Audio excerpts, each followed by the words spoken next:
ধবনী গ্রামে ফুটবল প্রতিযোগিতা। রবিবার ধবনী মনসা মাতা ক্লাবের পরিচালনায় একটি এক দিবসীয় ফুটবল প্রতিযোগিতার আয়োজন করা হয়েছে। এটি গত 12 বছর ধরে হয়ে আসছে। এই দিনের খেলাতে 12টি টিম অংশগ্রহণ করেছিল। এই খেলাটির ফাইনাল ম্যাচ KKM বেনাজিরা বনাম ট্রাই ফর সাকসেস হোলাইগুড়িয়ার মধ্যে হয়, যেখানে খেলার ফলাফল 0-0 হওয়ায় ট্রাইব্রেকারের মাধ্যমে KKM বেনাজিরা জয়লাভ করে।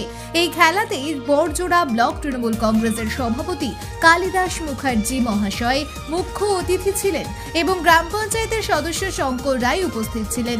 এছাড়াও গ্রামের বিশিষ্ট ব্যক্তিবর্গ উপস্থিত ছিলেন।